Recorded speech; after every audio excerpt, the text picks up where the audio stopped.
Well, hello! How are you guys doing? Welcome back, of course, as always, to Rule of Two Review. So today we have to get a little bit down and dirty with this topic. I'm building off of the conversation I had last week about the big news about the game Rime and its release on the Nintendo Switch and the fact that it is going to be delayed past the release of all the competing consoles and the PC version, which is May 26th, and the fact, of course, that the Nintendo Switch version is going to be $10 more. There is a physical and digital version of all versions available. Well, I don't know about the PC, but for sure, all three console versions will get a physical and digital, and it was confirmed that on May 26th, the PS4 and Xbox One, along with that PC version, will release for $29.99, but sometime in the nebulous future, well after that May 26th date, the Nintendo Switch version is going to release, and it's going to cost $10 more, $39.99. And it's a big deal. I spent a lot of time on that video that I made talking to you guys, discussing how it's a potentially very dangerous precedent, how it's one of these scenarios that we've seen happen with Nintendo third-party releases a few times in the past, where it seems like the game is being sent out to die. It's being sent out Old Yeller style to just be put out of its misery. And then, of course, through those circumstances, usually when they happen, we end up seeing a lot of the pundits in the industry and other gamers and maybe naysayers to Nintendo or what have you start to say, this is why third parties don't work on Nintendo and never will, and all of these different things. It's a tired old conversation, or at least it should be an old conversation. It may be tired, but it's not old because it does seem like some of this same BS and crap is still happening, but nonetheless, that's the deal. It's the thing that we've seen and known for quite a while when it comes to Nintendo, unfortunately. And through that, I also discussed at the very end of that video the possibility of if this is really just meant to be an omen for what the future of the Switch is going to be. Whereas a lot of people, myself included, thought that maybe the Switch represents a huge change for Nintendo in a lot of fronts, and one of the ones I was most excited to see hopefully happen, would be the beginning of the improved third-party relations. And I do still think overall that is happening, you guys, so there's that one good piece of news I think that we can kind of take away from this,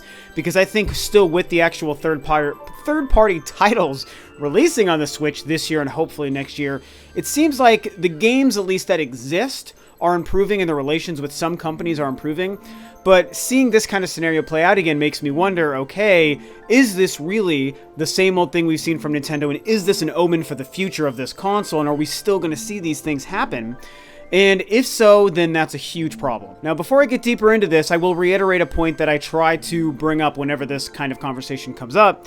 And yes, Nintendo can survive. They can survive and kind of squeak by to a degree without really strong third-party support. Obviously, they're the only ones that could do it. They've been doing it for a while, and hell, they even survived the failure that is the Wii U and still have come out on top, and everything looks pretty for Nintendo right now, because they're able to thrive with their first-party IPs and their franchises and characters that are so great, and the world knows and loves. And that's a wonderful thing. It's one of the best and strongest qualities they have. And as much as I like Sony and Microsoft and their consoles, they don't have that. Those consoles would be next to nothing without the strong third-party multi-platform support that they have. And to a degree, I find that also fine because I love those games and I love those titles, and I get to play them on my PS4 and my Xbox One, and everything's great. But at the end of the day, you guys, that doesn't mean that it's not incredibly important to still have those third-party titles if it's a possibility. So whereas Nintendo can survive without them and survive without that really strong support in the games and the releases and the prices and things that we want, it still hurts them to not have that stuff. So we really want to see that stuff start to improve with the Nintendo Switch, because it seems like so many other things are going so well for the console, and I feel like they've made a really awesome product. I bring it up all the time. I freaking love my dumb Switch. It's so freaking awesome. I just am loving it. And I only have like 2 games to play, and I'm still really happy with it because I'm also excited for future game releases. Now, when we talk about the Rime situation, in the last few days, maybe even just this was yesterday, I can't remember now, the developer, I want to say is like Greybox, but the developer basically doubled down on exactly their reason for why Switch is going to cost, or why Rime is going to cost $10 more on the Switch. And it's something that some people have talked about, and it's the fact that the Nintendo Switch uses cartridges for its physical media. I think it's something a lot of people maybe thought might happen even before the Switch launched, even in the couple of days or so in that first week, last week, when the Switch was brand new, before we started hearing about any more titles, and before this first news came out about the title rhyme and the fact that it would cost $10 more. And then people started to put it together. Is this a cost of the physical media Nintendo has chosen for their console? And I have to say, now that they're doubling down, it's setting yet another scary precedent that I have to admit I don't really like. So what are we looking at here? We're looking at a situation where, if this is true, if what the Rime developers are saying is true, which I'm sort of starting to kind of believe to a degree. Even Eurogamer kind of reported and did some investigations and some interviews with people, and nothing is officially official. Nothing is not, like, I guess, rumor territory or on the books kind of stuff, but it's the conversation that's kind of being floated around the topic, so it's worthy to at least bring up. Apparently, you know, this is what's happening, is the doubling down on the idea that the physical media that Nintendo has chosen for the Nintendo Switch, because it costs more to produce than a DVD or a Blu-ray, which, to be fair, those are very cheap. I think it's probably less than $1. I know back in the day, CDs cost like 17 cents to make physical before you put the actual music, and then, of course, DVDs and all that information on the discs themselves. So those are a really cheap media to produce just, you know, en masse, in a factory, off of an assembly line.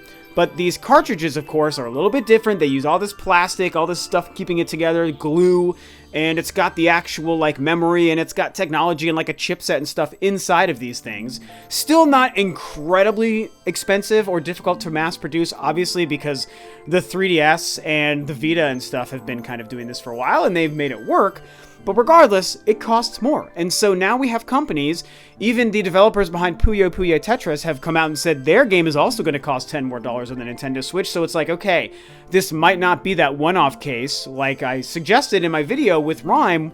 And now we're looking at a situation where the Switch games, third-party potentially, if there's any truth to this, will on occasion cost more money than the competing consoles' versions of the same game with no extra content. Now, I'm going to share with you guys my feelings on this topic, but first I want to show you the poll that I posted on Twitter today, asking you guys the same thing. And I only posted it a couple of hours ago. I really should wait till the poll is finished before I discuss this and even show you guys the poll. There's only like 50 or 55 votes on it, which is kind of low, but it started to get so one-sided, I was like, screw it, it's probably worth it to show it to you guys and just use it as like a visual aid in this video. And you can see the poll right here. And surprisingly, I was not expecting this. I asked you guys, is having the convenience of a cartridge worth the extra price, possibly to pay physical? And you guys overwhelmingly have said, yeah, it's totally worth it. You guys, by like 80% or something, whatever it says there, are actually completely comfortable, so you say in the Twitter poll, to pay more money for a Switch game simply because it's cartridge, and that it's worth it for all the conveniences that cartridges bring. So I did not see that coming, you guys. I'm not gonna lie. That was very surprising to me, and it's why I decided to include it here. Because honestly, I'm kind of the opposite here.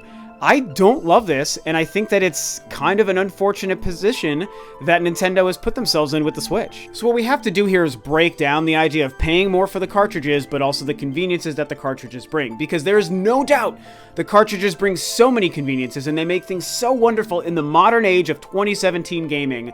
We've all talked about it. I've talked about it. It's so much better to not have to deal with the installs and all the bugs and all the crap and just everything that comes along with the disc version of gaming and the way everything's been kind of turning more into a PC scenario.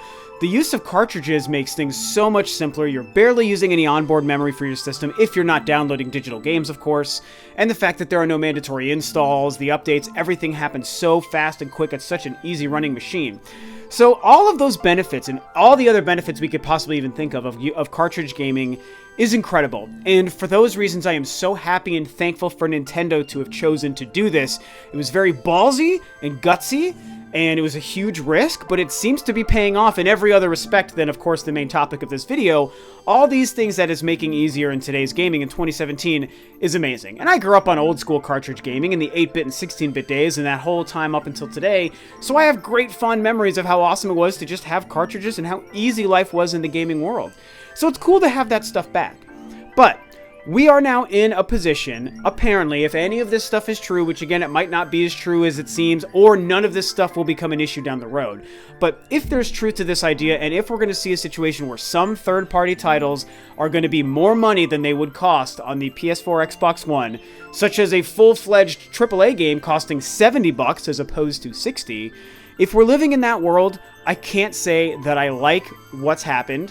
And I sort of have to blame Nintendo for this, guys, and I know that that sounds crazy because there's an element of, well, the developer is choosing to charge extra money, and it's like, yeah, that's true, but if there really is more development costs, like, I still have to kind of understand where they're coming from. It's not a complete excuse, because I think that somewhere someone needs to be eating the cost of this, which is what leads me back to Nintendo and why I kind of put a lot of blame on Nintendo here. Again, if this is true, so no one start freaking out yet because we don't know how true a lot of this is. I'm tending to believe some of it, but we don't know yet. So going off of the guess of if this was true, I have to put some blame on Nintendo.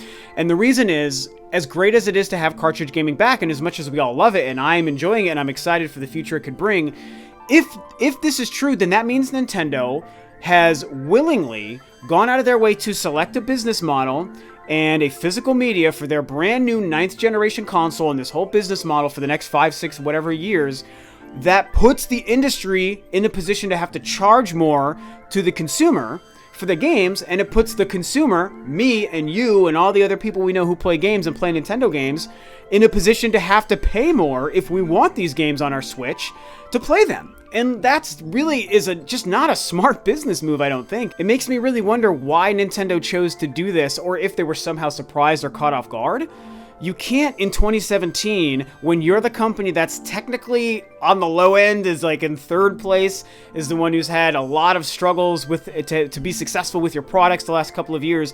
If you need to come out swinging like you have so far with the Switch and Breath of the Wild and what seems to be coming title-wise, if you've done that, you need to keep that momentum strong, and you need to be prepared to just kick some ass. And if you've willingly selected the business model, that means some of the games on your product are going to cost more than the competition.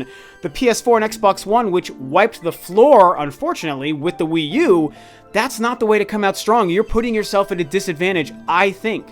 And it should be known, just to be super candid with you guys and just up front, I have to say, like, it's not like a money problem for me, like where I'm sitting here like not happy with this and kind of upset with Nintendo for choosing this, and maybe some companies are going to feel like they're forced to charge more money for their games. It's not for me or my wallet, because I'll be just completely honest with you guys, only because it works in the context of this video when I say this. I have a pretty damn great job. I'm not gonna lie, I have a really good job, and I make pretty darn good money too. So I'm not hurting for money, and if we look at it as like a numbers to numbers thing on paper, if I was to buy all my games in the future for $70 as opposed to $60, it's not really gonna hurt me. It doesn't affect my bottom line. I can afford $70 video games forever if it really came to it. So I'm not like, I mean, YouTube isn't even my job. Like, I just do this for fun. Rule of Two Review is totally a fun thing because I love bullshit about video games, and Nintendo with you guys, the end. So I'm not like really unhappy with this or upset with Nintendo's decision just because it affects my bottom line and I might not be able to afford games. It's because there are many people who might be in that position. There are a lot of people who maybe that $10 makes a huge difference, and those people matter, and their wallet matters, and their gaming experiences matter. And I also care because it does, like I said, put Nintendo potentially at a huge disadvantage, and I don't want to see my favorite company be put at a disadvantage where it feels like they're digging themselves out of a really deep hole with what I think is an awesome product. And this is such an unfortunate black mark, just a slash right through so many of the good things that they're doing. Not because I can't afford to pay $10 more for a game, but because the industry and the gamer will see this as a very bad thing. Now, on the podcast yesterday, we discussed this quite a bit. It was actually really great. We had a really good conversation about this.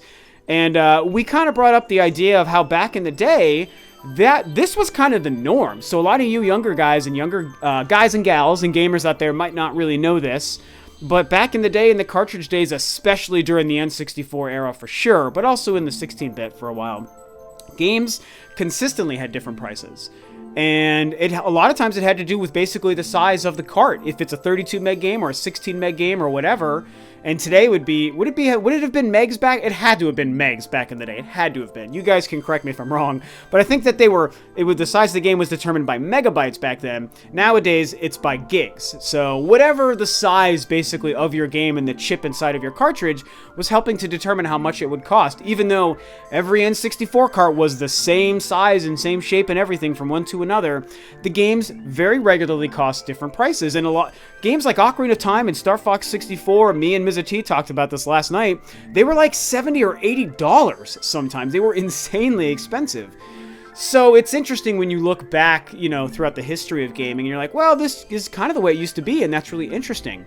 And yes, it is interesting, but I do think it's fair to say, my personal opinion here, I think it's fair to say that in 2017, that business model doesn't really work for a couple of reasons. And I think one of the biggest reasons is because the gamer is so involved with the business side, and so many gamers now are old enough that we have our own money and our own jobs. And back then, in the 90s, most gamers were younger, like myself and a lot of you guys. We were so young that it was our families and our parents buying us games. It wasn't us. So we weren't so picky about how we were affording our games.